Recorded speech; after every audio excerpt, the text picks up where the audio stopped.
fellow Trojans. We are back here with another one of our weekly multiplayer battles with our good friend the Medjay of Faiyum.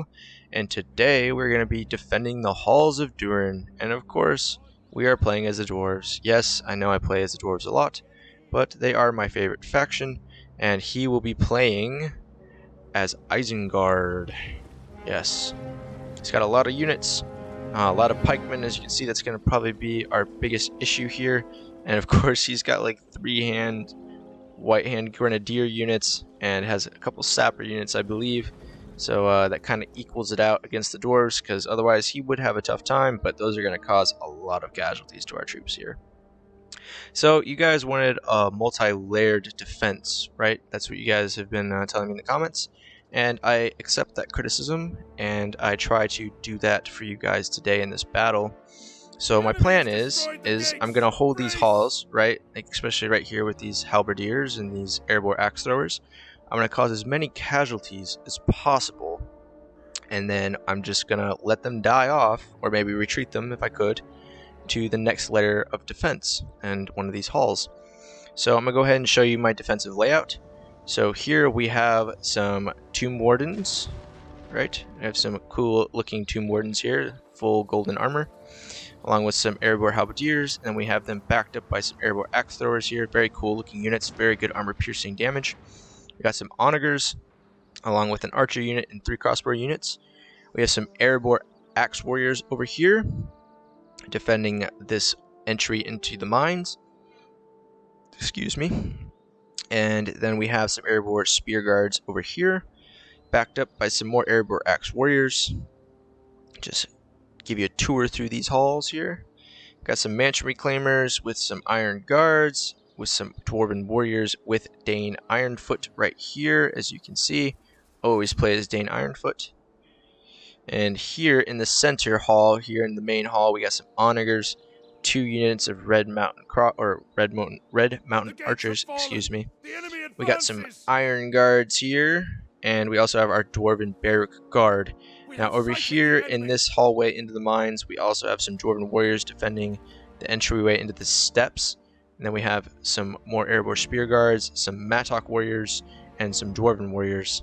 And here in reserve, kind of have some shock infantry in reserve. We have some 2 units of mattock warriors, and of course our famous elite arid Mithrin veterans. So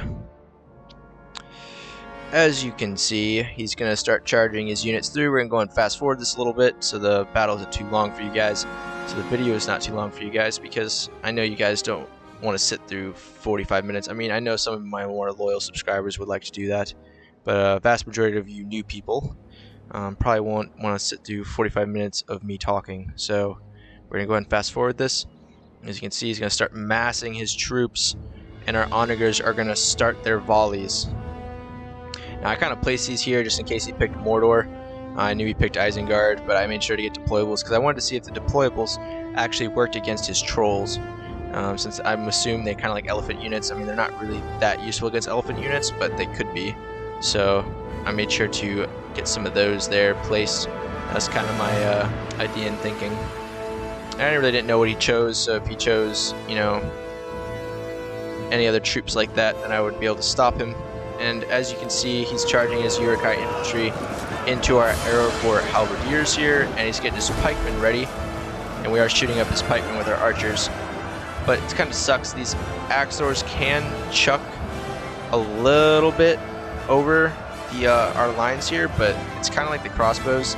I think they don't really like, they kind of glitch out. They don't want to shoot over the lines. I'm trying to get them to fire here. But, I mean, it seems like the only unit that will do that is the archers, obviously because they're more of a high-angle fired weapon.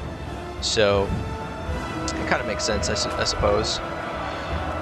And, you know, our first layer of defense is assaulted. He is bringing in all of his troops. As you can see, he has that menacing sapper unit there, which can wipe out like 2 of our units, 3 of our units in one go. And he's bringing up his white-hand grenadiers as well. I believe, yes, he does have 3 units of those guys. So our onagers did manage to get like 67 kills, which is pretty good. But he's bringing up massive walls of pikes against our men here. I'm going to fast forward this a little bit. And over here, our dwarven warriors are hard pressed, as you can see, against his Uruk-hai pikes. we are doing the best to stop them, but alas, they're not going to be able to stop them. And he brought in some sapper units, absolutely wiped out these dwarven warriors. I'm surprised there wasn't a big boom though. That kind of a little glitchy. They probably need to work on that a little bit more. And as you guys probably know, if you guys are interested in Rise of Mordor, there has been some issues with Warner Bros, which has filed a copyright claim on them and taken them off ModDB. It's very disappointing to see corporate America doing this, especially since they're not really making money off of this. And it just seems to me they're butthurt and they just want to protect and make money, which, you know, it's corporate America, guys, and I'm very upset about it personally. And if they manage to take down this mod completely, I'm going to be even more upset, because this is an amazing mod. I absolutely love it. You guys absolutely love it. Everyone absolutely loves it, especially if you love Lord of the Rings. And it just really, really bothers me. Hopefully they don't manage to do that. Hopefully they have some people stand up for them, because this is an amazing mod. They did some groundbreaking work, and they don't deserve this at all. Alright, so over here, as you can see, our Axadors are managing to fire through, because as you can see, they're not firing over our lines anymore. They're firing in a gap in the lines, and they're causing some pretty heavy casualties on these guys here. Very good armor piercing damage. Let's see how many kills they got. Where's that unit? 39 already. Very, very good. And we're also, our archers are causing some pretty heavy casualties on these Uruk-hai pikes, which are definitely going to be our biggest problem here. As you can see, he's just massing all of his troops up. It looks pretty cool right here in the center. Just a massive amount of Uruk-hai. Here in the center, we are holding quite strong. As you can see, he does have his White Hand Stormers, some of his best melee infantry units, and Berserkers, targeting some of our best melee infantry, which are our Barrack Guards. And we're going to fast forward this a little bit more, because I really just don't want you guys to have to watch a super long episode. As you can see, his Uruk-hai infantry are coming and making some headway on our airborne halberdiers, simply because the reach on these guys aren't very long, so it's kind of hard to get them back, or keep them back, so to speak. So they managed to break our dwarven warriors over here, absolutely annihilated them, and now they're charging against our airborne spear guards down here. And they are going to have some tough fighting, I tell you that. But we also have 2 units in reserve ready to help back them up. Alright, and here I'm going to start pulling our troops back, because he did bring in some White Hand Grenadiers. We'll get some White Hand Grenadier action in on here. And he did chuck them in against our Tomb Wardens. And our Tomb Wardens are getting absolutely messed up by these grenades. As you can see, they only have 18 men left now. And now there's now firing on our airborne axe warriors, and causing some pretty decent casualties amongst them as well. See how many kills he's got? He's got 96 kills, right? So yes, my melee infantry is better, and yes, I do have the defensibility of this awesome map that is super easily defended, but he does have the black magic of Sauron with his explosives, and they definitely did equal out the fight and managed to cause quite a bit of casualties, because these Tomb Wardens were elite. They were one of my best units, and they were absolutely wiped out. And he still has 2 units of them, I believe. Yeah, he still has 2 units with full ammo, and still has another sapper unit with 9 out of 12 guys. So, be able to cause some decent casualties. Go ahead and put this back on normal mode. And my guys here are facing an absolute wall of pikes. But it's weird, these dwarves are so short, they managed to go underneath the pikes, which is pretty cool. Alright, well, they're going to come take out my onagers, and this first layer of defense here has broken, so we're going to go and fast forward this a little bit. He's got some Uruk-hai infantry forming up, and he's brought some White Hand Grenadiers in against our onager units, which I didn't see the point in doing. If I were him, I would have fired them on and saved that ammo for my infantry. But I try to get these airborne axe throwers to get some volleys in on these guys, but they have such short range that it's pretty hard for them to do that, so I learned that mostly you just have to set them up and let them fire at will. It's probably the best way to do it. So I'm going to go ahead and pull these guys back, and as you can see here, I did set up a defensive situation, guys. So what I did was I was going to have these axes hold this passage, have these axes hold this slope, and then I was going to have these crossbowman units fire into their ranks here and cause casualties. So that was my thinking here, kind of as you said, guys wanted a multi-layered defense. Here, you know, I really couldn't pull back. As you can see, my units are holding quite well, even against these pikemen here. And it's kind of weird. I kind of hoped that these pikemen would have plate armor a little bit more. I mean, they have plates on their front, I suppose, but I mean, in the movies, you know, they were armored head to toe. So it'd be pretty cool if they could have like a special pikeman unit that looked like that. And I managed, I'm gonna have my onagers start firing on his white hand grenadiers, try to cause some casualties, try to wipe them out, because those, like I said, are our biggest threat. And they're gonna charge through here now. I'm gonna fast forward this a little bit more, and they did manage to catch some of our axe throwers, so I'm gonna go ahead and pull them back. I'm gonna go ahead and place them right here, and I'm gonna have them target these white handstormers. So these white handstormers are menacing units, guys. These guys are super good melee infantry units, very heavy melee infantry, excellent armor, as you can see right there. See their stats. But these axe throwers are going to cause some decent casualties on these guys here. Look at this. Super good armor piercing damage from these guys. Oh yeah, wiping them out. Awesome.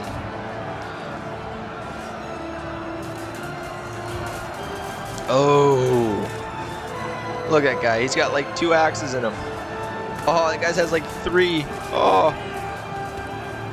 Oh, look at all of the axes. That's awesome. Alright, let's go ahead and check out the rest of the battle, see what's going on.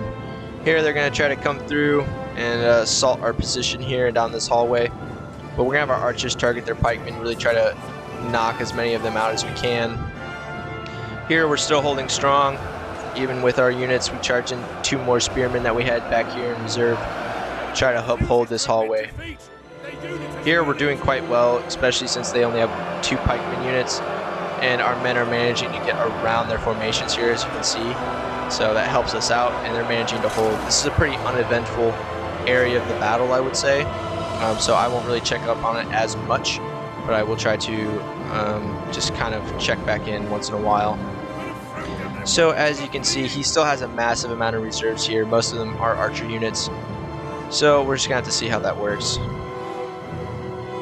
He's got some archer units back here. He's got some Mordor bow rabble. Pretty cool looking models here, I would say.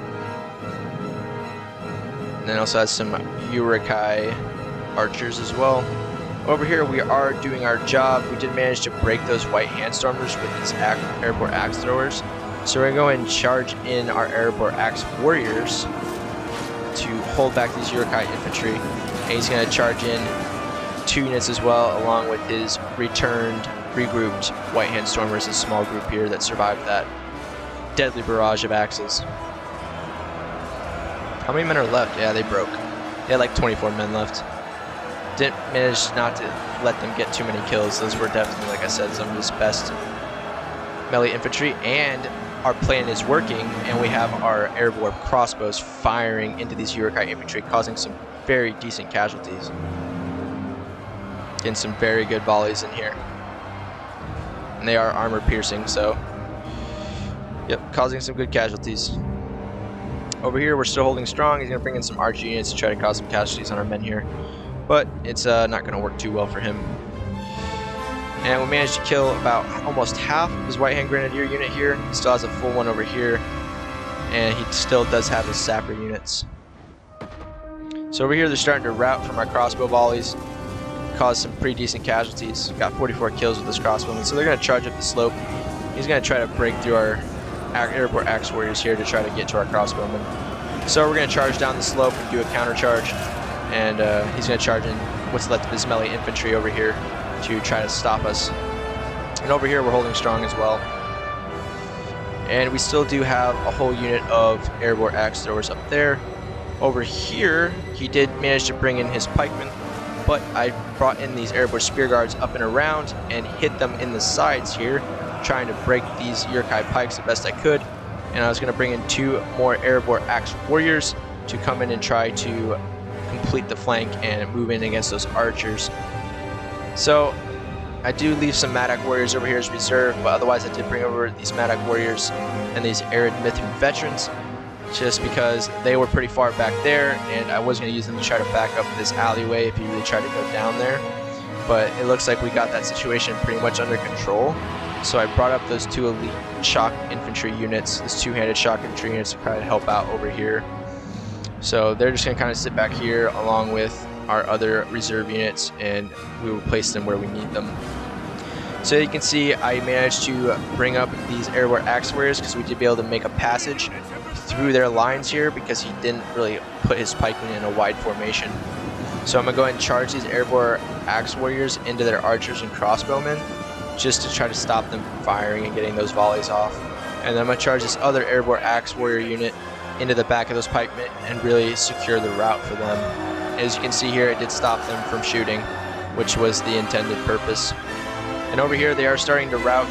They are facing some pretty good units, and we're managing to throw some axes over the slope here, over the cliff, and hit them from the flanks, from overhead. Go ahead and fast forward this a little bit more. And it looks like, yeah, I mean, over here I did charge in some more reserves to try to hold them back. And I'm going to, again, bring in some more dwarven warriors because they do have a lot of pikes here. They have a lot of good units here. And that's where most of their infantry that is left is putting up a difficult fight for us. Like 75 kills for those pikemen, 57 kills for those pikemen. Those White Hand Stormers got only 7. I mean, it's not great. Half Orc Axis got 26. These guys got 21. And I'm going to try to form up in column. I'm going to try to get them through here. And I'm going to try to flank around them. Over here, we are winning the fight pretty well. As you can see, our airborne axe warriors are causing massive casualties to these Uruk-hai infantry because nobody can really stand up to the dwarven infantry units. So it looks like we managed to break these guys over here, this pikeman unit. So we're going to bring up our reserves here, all these guys that were fighting these guys, and we're going to charge them into this big mode of combat that we got here, this big battle, or little skirmish, I would say. So we're going to go ahead and charge these dwarven warriors through, and we're going to try to, again, silence their crossbows and try to stop them from firing because they do have armor-piercing damage on them. And in his response was to send in his Uruk-hai raiders, and I believe he's also going to send in these sappers, which that will be interesting. And he's flanking us, as you can see, with multiple units. So I did bring up another Iron Guard unit. Very cool looking units here. I absolutely love these guys. These are probably my favorite. I think I like these guys a lot more than the Erebor dwarven models. I mean, I would really like to know what you guys think. But even when they're surrounded, the dwarf warriors still hold quite strong. And he did manage to bring in some White Hand Grenadiers, did throw in some volleys, and it did cause a little bit of casualties. But as you can see, I did manage to silence them as well by getting them in melee mode. And they're still throwing a little bit, sure, but not a lot. And over here, as you can see, we're still in combat, and he is starting to, I should try to bring in some Arid Mithrin Guard and try to flank them, but he pulled a fast one on me, and he brought his White Hand Grenadiers up, which are getting good kills, and wiping out my Arid Elite, or Arid Mithrin Guard. Over here, looks like we're still combating them pretty well. And as you can see, he's absolutely going to wipe out my units here. Those Madak Warriors and those Arid Mithrin Guard are absolutely getting messed up. And it looks like we've kind of broken their crossbowmen here, and we're just facing some half-orc axes. And yeah, so he pretty much countered my flanking charge with my elite shock infantry with his explosives and managed to cause some pretty decent casualties. As you can see here, we've lost, about 1,600 men so far. If I was facing the AI, I would not be suffering this many casualties at all, so it is good that I'm playing a multiplayer battle. It is nice to have some actual competition for a change. And I'm sure you guys enjoy it as well. At least I hope you guys do. Alright, well, he ran out of ammo pretty much almost, but he pretty much took out all of my Arid veterans. He got, 164 kills. Now he's charging him into the blob. Oh, and he's bringing in his sappers. Uh-oh. Not good. Not good. He's bringing in his suicide bombers. Let's see how they do here. Alright. Let's see what happens. It's going to be interesting. Alright, let's fast forward. Put in normal mode. Boom! Yikes. Wow. Whoa. Guys. What? We just had 2 units here. And 1 survived. 1 sapper unit survived. And 22 iron guards survived out of that. How many kills did he get with that? 190 kills. Yikes. Oh, that's crazy. Looks like our Arid Mithrin Guard have broken. They've had enough, and they're getting absolutely massacred by those Uruk-hai infantry. Over here, we're doing quite well. As you can see, we are breaking them and winning our little defensive situation that we set up here.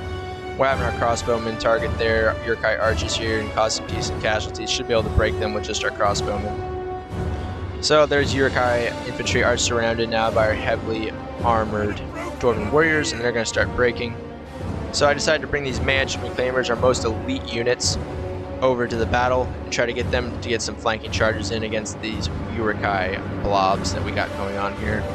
Here in the center, we've pretty much got our victory secured. We opened up a pretty good passageway here, and that sapper did manage to. He's going to try to charge a sapper unit in here again, try to cause some more casualties. But we managed to absolutely win over here on this little flank in this corridor, so it opens us up for some flanking charges, which is good. So I got these guys formed up in columns so they can march through. And we got them pretty much surrounded here in the center. Here we're going to do one last checkup, or one of our checkups on this corridor here. As you can see, we got it pretty much under control. You know, they only got, you know, half orc axes and stuff to face our heavily armored dwarven warriors, so they're not going to stand a chance. It does have a little bit of a pikeman unit left. They got some decent kills, 176. And the morale on the dwarven units are absolutely amazing. Like, look, you have iron guards, 20 of them, right? And they're going to face down these berserkers and this whole unit of half orc axes, and they're going to actually stand and fight. You know, it's absolutely amazing. Over here, we've completely routed them, so now we're going to go and start flanking, and as you can see, the battle is pretty much over at this point. The dwarven victory is secured. So I'm going to go ahead and get some axe throwing action in here for you guys. Absolutely hitting these orc rabble archers. Cool looking little bows for these orcs here. Absolutely demolishing their unit. Alright. Now I'm going to fast forward this because the battle is getting to that point where it is pretty much over. So we got them completely surrounded here in the center. Here we're doing pretty well. He's going to bring in a couple more pikeman units, his pikeman units that rallied to try to stop us. And he's going to do a pretty good job. But over here, like I said, it's pretty uneventful. We managed to hold this quite well. Over here they're routing. Over here we're going to have some orc warrior or axe throwers charge or throw their axes into these Uruk-hai archers here and absolutely break them. Absolutely going to cause massive casualties. And his melee infantry is starting to break here against our dwarven might. And pretty much, as you can see, this battle in this corridor is almost over as well. And I charged my axe warriors in against those archers, broke them. Going to charge them in against them, break them as well. And really just start mopping them up. Get these orc filth out of Durins halls. But like I said, as you can see, he managed to cause almost 1,600 or 2,600 casualties on my guys here. So he managed to do a pretty good job, guys. You know, when we started this battle, he was worried that he would lose, and I said, listen, like, you know, it's the defensibility of this map and the quality of units that the dwarves have, it's going to be difficult for them, or difficult for him, and he did a lot better than I expected him to, and big props to him. As you can see, we've pretty much mopped up all their units, and they're starting to break. Broke them over here in that corridor, broke them here in the center corridor. Now, you know, he just has some half-orc axes and some berserkers. Oh no, sorry. Some half-orc spearmen and berserkers fighting a last-ditch attempt to hold on to the entryway here. And here, we're going to start charging our units in and around, and we're going to break them down here into this corridor, into the mines. Look at this, 7 dwarven bear guard, and there's still a unit. Like, they haven't routed. Like, that's ridiculous. Super good units here. So I'm gonna go ahead and get them around for their own little flanking charge here. Charge them in. Whoa, charge! Awesome. As you can see, we're gonna start charging him, and now he's gonna try to start charging some half orc axes. But they're not gonna be able to hold against our dwarven units. Fast forward this some more. Get some shots in here. Those axes are menacing looking though. Should have had some really good armor piercing damage. And again, over here we managed to hold them, but we did suffer a lot of casualties. You can see all the dwarves mixed up with those orcs and Uruk-hai. And these units were pretty well depleted. Only had 2 units. I believe we had like 5 units or 3 units with another unit, so 4 units over here, and 2 of them got pretty much wiped out.